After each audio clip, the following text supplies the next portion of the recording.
Good evening, ladies and gentlemen. My name's TechBand, and this series is about allies. Allied races, that is. Welcome to the Battle for Azeroth feature, Allied Races. I'm going to cover how to unlock the races with some general tips on getting there faster or getting there smoother. Overlook of the racial skills, both active and passive, with a bit of my feedback, as well as just, a bit about the race itself. Hopefully this will be a weekly event, but we're going to start off with the Lightforged Draenei. Let's talk unlocking. Okay, so all allied races have a few basic similarities at this time. This may change in future allied races, but right now they all follow a very similar pattern. You need an achievement. This is generally a storyline, a zones quest, something of that nature. And then a rep to be exalted, generally tied into the faction.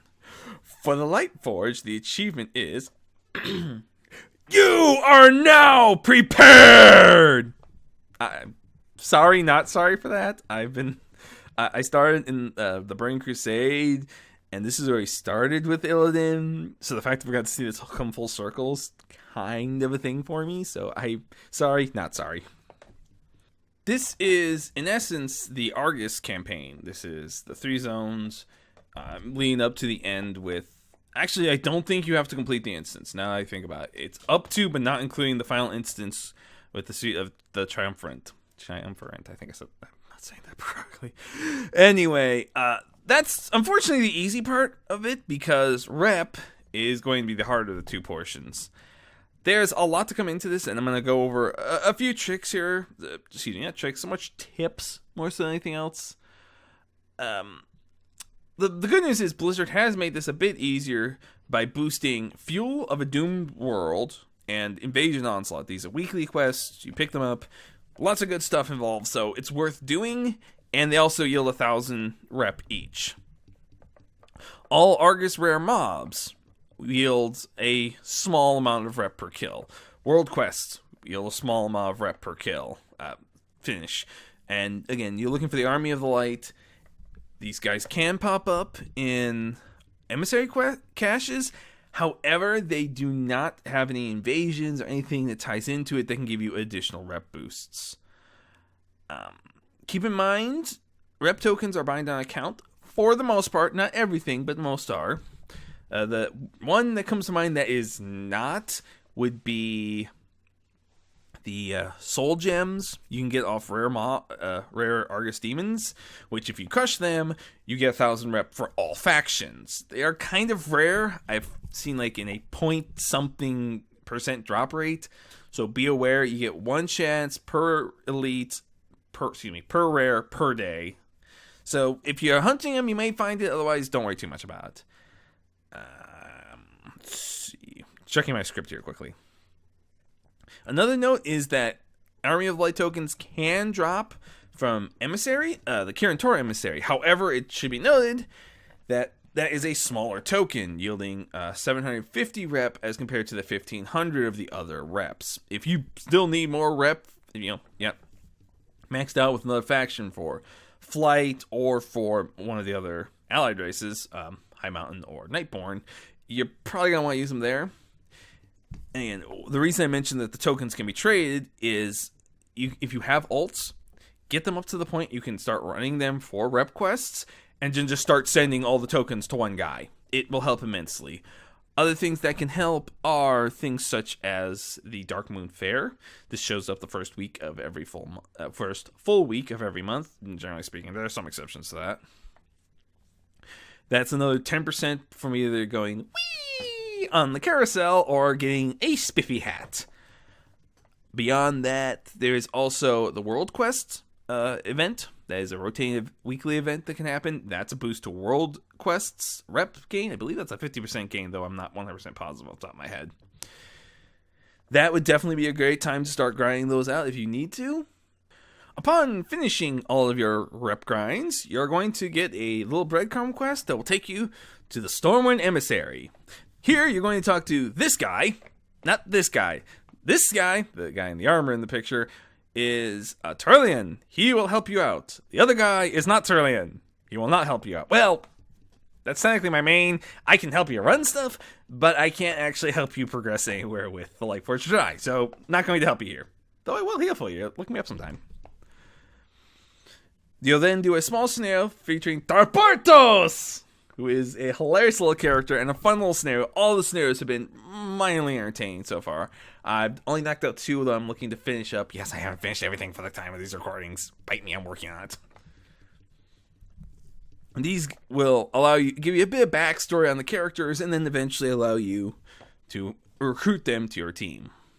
Once you do, you get a few odds and ends. Now, what do you get for this unlock? Well, mostly an achievement, a mount, which is actually kind of nice. The mounts are pretty slick looking, I must admit.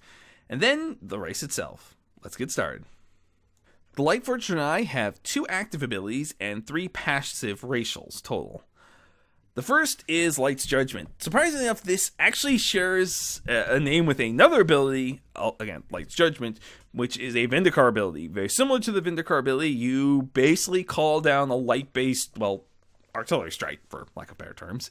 This is a targeted, target-based AoE, which means you mark the target and then the AoE comes from it. It's not like you ground target.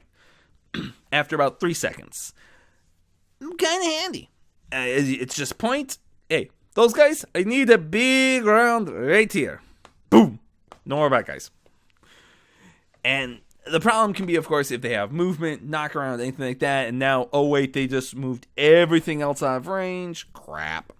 And at 2.5 minutes for cooldown, you're not going to use this frequently. It does have, the upside is a scaling ability. It scales based on attack power.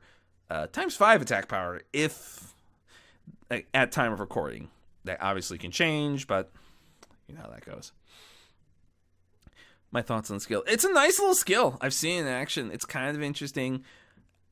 If I had to put it with a roll, I'd say it's more of a tanking ability. Because, again, you get to determine when to pull it. So it's like, that guy right there. Screw that guy. I'm going to drop it right on him and then charge it and get the aggro. Definitely be great for like an ad phase. If you got to sweep up a bunch of ads quickly, just boop, drop their holy power. Tank healers have the advantage. It's a nice little free heal. Again, no cost, but a long cooldown. And while I have not personally had the ability to test it yet, I rolled my Lightforged Draenei, which may or may not be in the background, smacking things with a sword, as obviously a paladin. Though I have heard, and this is from How to Priest Discord, How to Priest, where you need all your priest needs, that yes, this can proc a Disc Priest Atonement for healing purposes, though the damage isn't apparently doing the right thing, so we may see that tweaked in the future. The other active ability is Forge of Light. This is a really fancy name for you can summon an anvil. That doubles as a forge. It's pretty swanky looking. I mean, it's not the fanciest I've ever seen, but hey, it's a nice little anvil. It's also a plus 10 race bonus levels to blacksmithing as a racial. If you're playing a heavier class, a warrior, a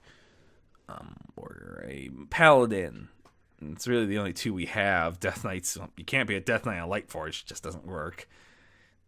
Again, useful little ability. Again, this is probably an alt, which would mean blacksmithing or skills of that nature would very much be within the realm of something you'll do on them. So it's kind of fun. It's a nifty little trick. Nothing that's going to set the world on fire, but something that will definitely make the world a little more fun.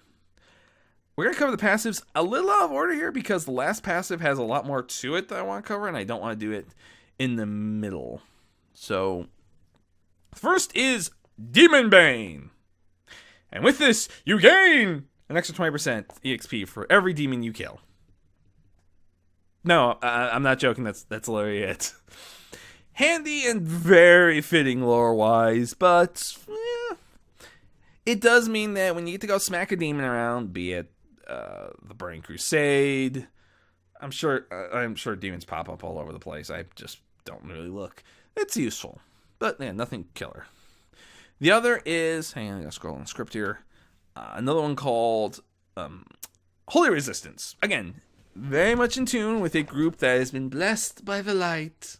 Yes, I just put my hands together. No, I have no idea why. Obviously, I'm not using video of myself for this. This is a standard resistance ability, 1% less damage from holy sources. We've seen this for all the other ones. Might as well see for Holy. Now this last one's worth talking about. This is called Light's Reckoning. It triggers on death, and when it happens, you have a small AoE. I forget how far. I want to say it's 8 meters, but I may actually have my number. And let me look that up quickly. Quick confirm. Yes, it is in fact 8 meters, which is really tiny for an AoE. And unfortunately, I can't find scaling numbers. I don't know if it scales with something, if it scales on level. I haven't been able to find that, unfortunately. And I've done a bit of research. None of the sites seem to know. This also heals. I will point out it does damage or heals, but given its small radius, I'm not sure what you do with it. Again, if you're a tank, yeah, it could be useful. Yeah, you go down. You got all that stuff on you. You know, maybe a little burst can help push, something off the cliff and knock something else a little closer for your teammates just to clean up and move on.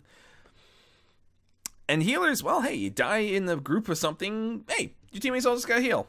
Yeah, useful. But until I see numbers, I'm not 100% sold. The interesting thing is, these racials don't really push the Lightforged one way or the other. This isn't a group that, oh, it should be this class or it should be that spec. No, tank, healer, DPS, you can do all three. The AoE is a little useful. It's a nice addition to a roster, or against something that may have very few AoE options, just more AoE options. That delay is going to drive people bonkers, and that cooldown is not going to help. So I'm trying to think what else I want to cover here. I believe that's everything you guys really know. Again, Lightforged, very interesting. Obviously, for those who are not familiar with this, I'll just state this here as more of a, if you've looked up, you'll know this. Obviously, if you get a Lightforged to 110 from level 20, yes, they start at level 20, you will get a set of heritage armor. We found multiple tints in game, however, we only know how to unlock one. We're not entirely sure how that works. So, I'm going to pass over to a bit of gameplay on just kind of showing off the character a bit and move on from there. So, take it away, me. Hello again, and welcome to beautiful Westfall, where the elements are controllable, the weather is pleasant, and there's a pretty good chance you're going to get shanked by a hobo. Alright, folks, this is, of course, one of the earliest Alliance zones, Westfall. I did not get a great showing come Cataclysm, but that's a storyline I'll let you investigate yourself. Here you have before you the Forge of Light. This is the active I mentioned. I'd show more, but it just adds an anvil. I can't actually, smelt anything at all. So I'm just gonna go in here. We're gonna do some quests, and hopefully I can show you an ability or two. If I can find it. Okay, this guy is about to be blinded by light. I'm sorry, that just put a smile on my face. And if you're familiar with the Draenei character, other than the horns, very few horn options. I noticed. Again, you can sort of see the tattoos. They actually do light up a bit. It's an interesting back and forth. Again, I'm a little disappointed, almost in the customization options. Let me phrase it. Not disappointed. For all I was expecting, from what we've had with the other races, I was surprised how many didn't carry over. That's what I'm thinking of. Pardon me, I'm just doing my job a bit. Sorry if the camera's a little twitchy, likes to do that on me from time to time. But yeah, the other thing I was thinking about as I was thinking about these characters was, how do these vary from their base class? And it's actually pretty simple. The Lightforged Draenei have light resistance, where the standard has a shadow resistance, 10 blacksmithing instead of jewelry crafting, not 10. Whereas the Lightforged have the Demon's Bane. Well, I'm trying to remember all the Draenei have. Unfortunately, I forgot to write all this stuff down. I think I'm supposed to camp out back here. Oh, yes, there we go. So again, they're very similar. Draenei get a flat stat bonus. And what else do they get? I'm gonna total blank on the last item. Whereas Lightforged have obviously Demon's Bane, experience gain, and the Light's Reckoning. like Standard Draenei, of course, just have the Jewelry Crafting, the Holy Resistance, the Stat Boost, and of course Gift of Naru, which is 20% of your health.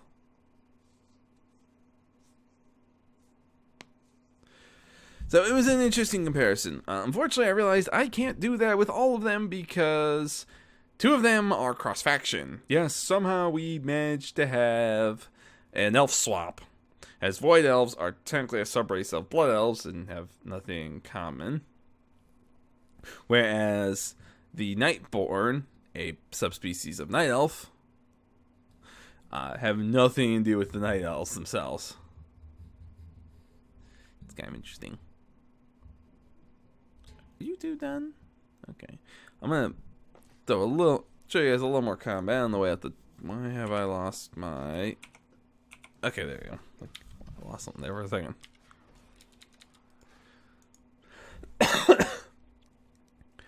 So this has been my little quick guide. Hopefully you guys enjoyed this.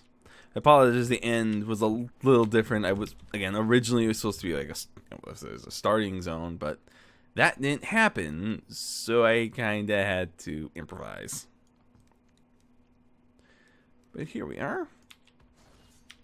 I gotta say, it's been an interesting difference. Obviously, being able to round up a big group of enemies and drop that Light's Judgment. Oh. Whack. Whack. Let's see, can I get all... Man, there's one down here. Alright, one more, come on. One more. Last guy, who wants to be the lucky last person? And now, 3, 2, 1. That did not kill all of them. Oh, this just got interesting. I'm going to survive this, and in the meantime, folks, my name's TechBan, and I wish you all good luck, good hunting, and not to make as many stupid mistakes as I do when I play. Oh, you piece of... I'll catch you... catch all of you on the next one.